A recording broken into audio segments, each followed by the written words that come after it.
샬롬, 주님의 평강이 여러분과 함께하기를 기원합니다. 오늘 성경 읽기와 말씀 묵상을 통해 하나님의 말씀을 깨닫는 지혜와 기도하고 간구하는 모든 것들 위해 응답의 열매가 충만하기를 소망합니다. 오늘 성경 읽기 내비게이션은 신명기 12장 29절부터 13장까지입니다. 네 하나님 여호와께서 내가 들어가서 쫓아낼 그 민족들을 내 앞에서 멸절하시고 네가 그 땅을 차지하여 거기에 거주하게 하실 때에 너는 스스로 삼가 내 앞에서 멸망한 그들의 자취를 밟아 올무에 걸리지 말라. 또 그들의 신을 탐구하여 이르기를 이 민족들은 그 신들을 어떻게 섬겼는고 나도 그와 같이 하겠다 하지 말라. 내 하나님 여호와께는 네가 그와 같이 행하지 못할 것이라. 그들은 여호와께서 꺼리시며 가증히 여기시는 일을 그들의 신들에게 행하여 심지어 자기들의 자녀를 불살라 그들의 신들에게 드렸느니라. 내가 너희에게 명령하는 이 모든 말을 너희는 지켜 행하고 그것에 가감하지 말지니라. 13장. 너희 중에 선지자나 꿈꾸는 자가 일어나서 이적과 기사를 네게 보이고 그가 네게 말한 그 이적과 기사가 이루어지고 너희가 알지 못하던 다른 신들을 우리가 따라 섬기자고 말할지라도 너는 그 선지자나 꿈꾸는 자의 말을 청종하지 말라. 이는 너희의 하나님 여호와께서 너희가 마음을 다하고 뜻을 다하여 너희의 하나님 여호와를 사랑하는 여부를 알려하사 너희를 시험하심이니라. 너희는 너희의 하나님 여호와를 따르며 그를 경외하며 그의 명령을 지키며 그의 목소리를 청종하며 그를 섬기며 그를 의지하며 그런 선지자나 꿈꾸는 자는 죽이라. 이는 그가 너희에게 너희를 애굽 땅에서 인도하여 내시며 종되었던 집에서 속량하신 너희의 하나님 여호와를 배반하게 하려 하며 너희의 하나님 여호와께서 네게 행하라 명령하신 도에서 너를 꿰어내려고 말하였습니다. 너는 이같이 하여 너희 중에서 악을 제할지니라. 내 어머니의 아들 곧 내 형제나 내 자녀나 내 품의 아내나 너와 생명을 함께하는 친구가 가만히 너를 깨어 이르기를 너와 네 조상들이 알지 못하던 다른 신들 곧 네 사방을 둘러싸고 있는 민족 혹 내게서 가깝든지 내게서 멀든지 땅 이 끝에서 저 끝까지에 있는 민족의 신들을 우리가 가서 섬기자 할지라도 너는 그를 따르지 말며 듣지 말며 긍휼히 여기지 말며 애석히 여기지 말며 덮어 숨기지 말고 너는 용서 없이 그를 죽이되 죽일 때에 내가 먼저 그에게 손을 대고 후에 뭇 백성이 손을 대라. 그는 애굽 땅 종되었던 집에서 너를 인도하여 내신 네 하나님 여호와에게서 너를 꿰어 떠나게 하려 한 자이니 너는 돌로 쳐 죽이라. 그리하면 온 이스라엘이 듣고 두려워하여 이 같은 악을 다시는 너희 중에서 행하지 못하리라. 네 하나님 여호와께서 네게 주어 거주하게 하시는 한 성읍에 대하여 네게 소문이 들리기를 너희 가운데서 어떤 불량배가 일어나서 그 성읍 주민을 유혹하여 이르기를 너희가 알지 못하던 다른 신들을 우리가 가서 섬기자 한다 하거든 너는 자세히 묻고 살펴보아서 이런 가증한 일이 너희 가운데에 있다는 것이 확실한 사실로 드러나면 너는 마땅히 그 성읍 주민을 칼날로 죽이고 그 성읍과 그 가운데 거주하는 모든 것과 그 가축을 칼날로 진멸하고 또 그 속에서 빼앗아 차지한 물건을 다 거리에 모아놓고 그 성읍과 그 탈취물 전부를 불살라 네 하나님 여호와께 드릴지니 그 성읍은 영구히 폐허가 되어 다시는 건축되지 아니할 것이라. 너는 이 진멸할 물건을 조금도 네 손에 대지 말라. 그리하면 여호와께서 그의 진노를 그치시고 너를 긍휼히 여기시고 자비를 더하사 네 조상들에게 맹세하심같이 너를 번성하게 하실 것이라. 네가 만일 네 하나님 여호와의 말씀을 듣고 오늘 내가 네게 명하는 그 모든 명령을 지켜 네 하나님 여호와의 목전에서 정직하게 행하면 이같이 되리라.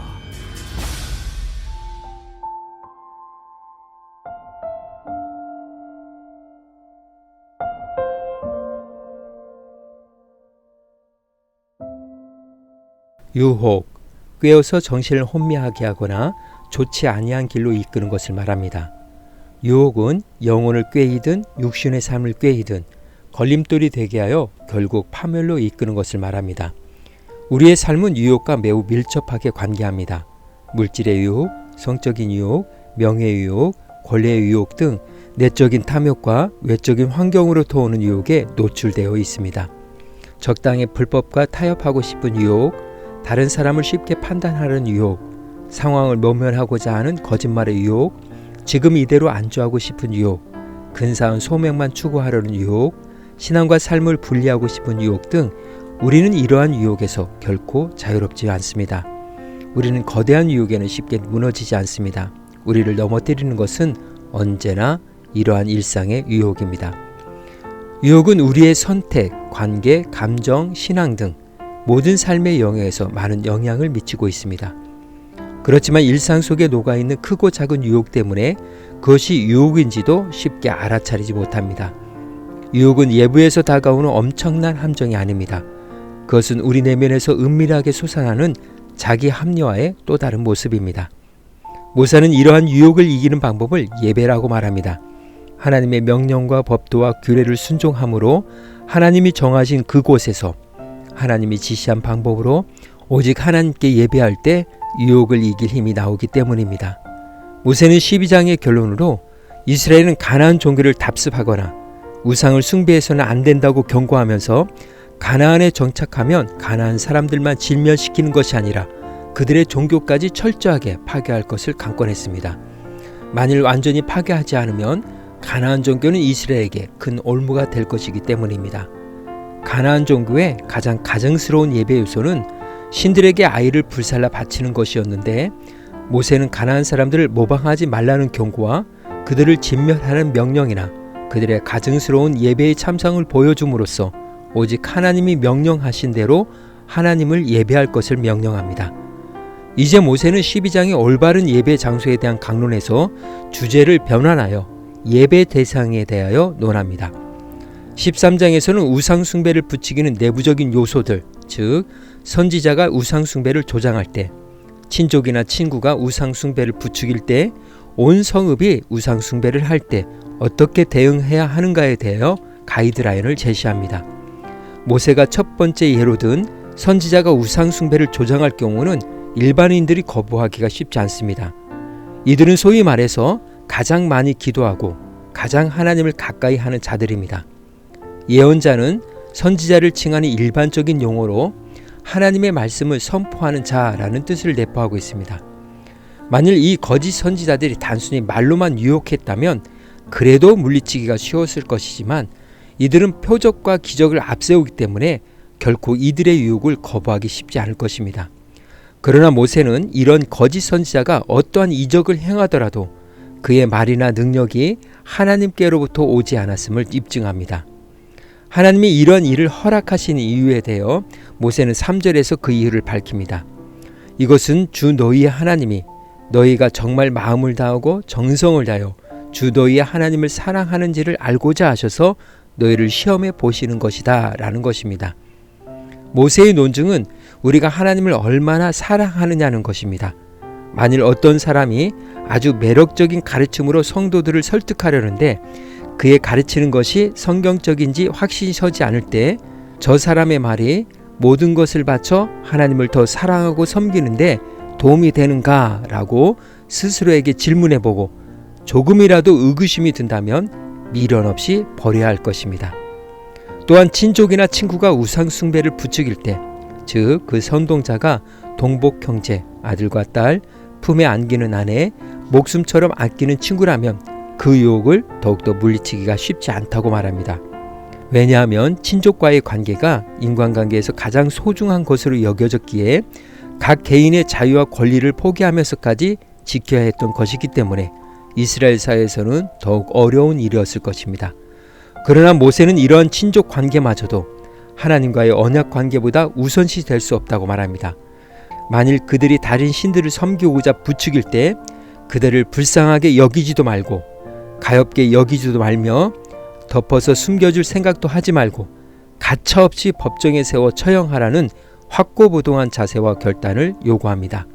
모세는 이처럼 잔인하게 느껴질 수도 있는 처형이 추구하는 목적이 온 이스라엘이 두려워하여 우상 숭배를 권장하는 일은 꿈에도 못 꾸게 하기 위함이라고 합니다. 마지막으로 온 성읍이 몇몇 영향력을 행사하는 사람들이 부추김에 넘어가 우상을 숭배하게 된 사실이 이스라엘 전역에 알려졌을 때의 일을 말합니다. 이스라엘의 한 성읍이 우상 숭배를 한다는 것은 그 성읍이 하나님의 언약 공동체인 이스라엘에서 스스로 떠났다는 의미이기 때문에 만일 그러한 일이 일어난다면 그 성읍에 사는 남녀노소뿐만 아니라 짐승들과 소유물까지도 모두 파괴하고 태울 것이며 그 성읍은 영원히 파괴된 채로 남겨 하나님께 반역하고 우상을 숭배하는 일이 얼마나 무서운 결과를 가져오는가에 대한 증거로 남기도록 하였습니다. 하나님께 받은 특권으로 우상을 숭배하는 것은 그만큼 심각한 반역이기 때문입니다. 마르틴 루터의 말입니다. 성경 말씀에 승복하지 않는 악마를 퇴치하려면 비웃고 업신여기는 것이 상책이다. 악마는 경머를 참지 못하기 때문이다. 오늘 구약성경의 내비게이션은 신명기 13장 유혹이었습니다. 이 시간 기도의 자리로 나아갑니다. 경건의 능력은 예배입니다. 올바른 예배는 하나님의 거룩함을 드러나게 하며 세상의 유혹과 시험에서 이길 힘을 얻습니다. 그러기 위해 예배를 방해하는 요소들을 과감하게 거부하거나 제거해야 합니다. 그것이 가장 권위 있고 가까운 관계 속에서 일어난 유혹일지라도 그렇습니다. 그러므로 영적인 민감함으로 깨어 있어야 합니다. 말씀의 교훈을 생각하며 기도의 자리로 나아갑니다.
사랑의 하나님, 하나님께 예배함이 특권이요 능력이라는 것을 고백합니다.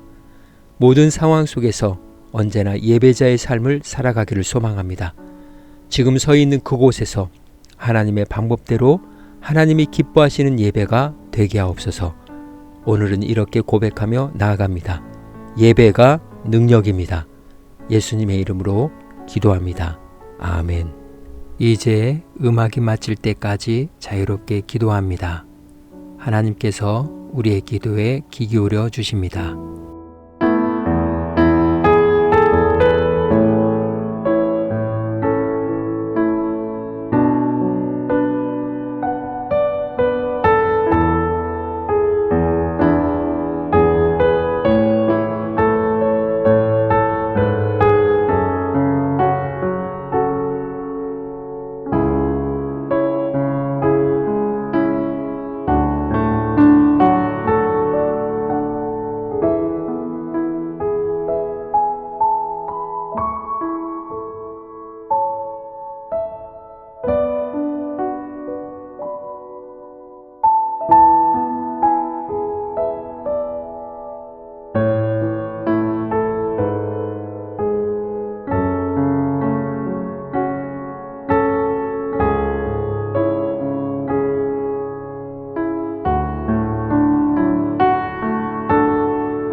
우리의 기도를 들으신 하나님께서 오늘도 동행하십니다. 주 안에서 승리하십시오.